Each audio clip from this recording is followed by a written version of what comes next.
এটা ওর ইলেকট্রিক কার, অনেক সুন্দর গাড়ি। ইলেকট্রিক কার সবচেয়ে বড় সুবিধা হয়েছে যে এখানে ফুয়েল কস্ট নাই, সিএনজি কস্ট নাই। 40 আরএমবি-তে ফুল চার্জ করা যায়, যেখানে 500 কিলোমিটার যাতায়াত করা যায়। ফুল এসি চলবে। আর একটা বিষয় হচ্ছে 40 আরএমবি-তে 700 750 টাকার মতন আসে। তো ও একবার চার্জ করলে ও 2 থেকে 3 দিন বা আরো বেশি সময় ও চালাইতে পারে। ও ফুয়েল বা চায়নাতে অনেক ব্যয়বহুল।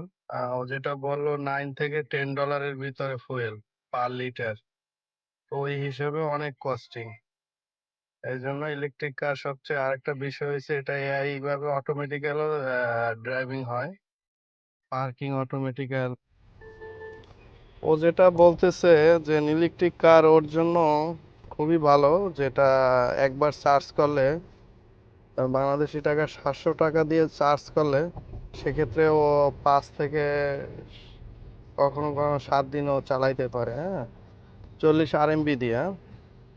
তো ওর জন্য খুবই ইজি এটা বহন করা।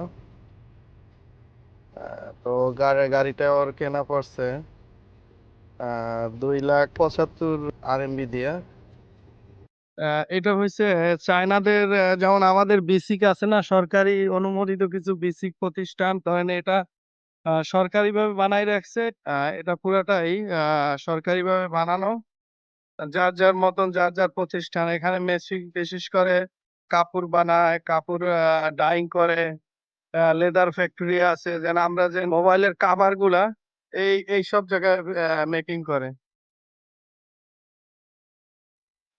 অনেক বড় বড় ফ্যাক্টরি। এটা এই কাপড়ের জন্য, কাপড় রোল করে রাখছে।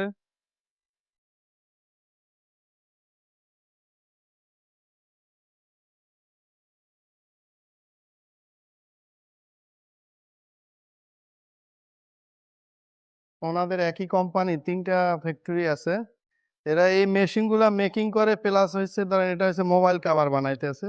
মোবাইল কাভারের ডাইসের মাধ্যমে এটা কাটিং করতেছে। হ্যাঁ, দেখেন এখানে অটোমেটিক্যাল ওরা ডাইস বানাইয়ে এটা অটোমেটিক্যাল কাটিং করে, যেমন আমরা বাংলাদেশে যেটা করি। এটা কাটিং করতে গেলে দেখেন কত সুন্দর ফিনিশিং।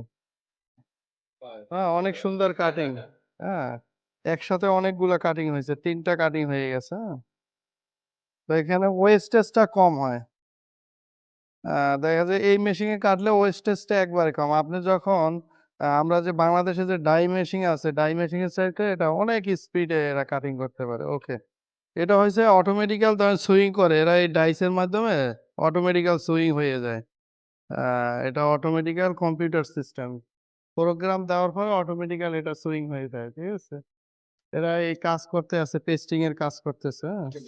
এদের এদের কোয়ালিটিটা, এরা আসলে নিজস্ব প্রোডাক্ট না, এটা অন্য কোম্পানির প্রোডাক্ট বানায়, এই জন্য আমাদের সামনে এই প্রোডাক্ট গুলো শো করতে চায় না। হ্যাঁ? সবচেয়ে বড় বিষয় তার অত্যাধুনিক মেশিন গুলো ব্যবহার করে, সময় দেয়, একটা কাজকে অনেক সময় দিয়ে কাজ করে। This one price how much? Yeah this one. Okay okay, no problem. হ্যাঁ, ও এটা পরে জানাবে। আরেকটা আসেন, আমরা পেস্টিং মেশিন, যেটা আমরা ওই সাইড পেস্টিং করে ওই মেশিন নেওয়ার জন্য আসছে।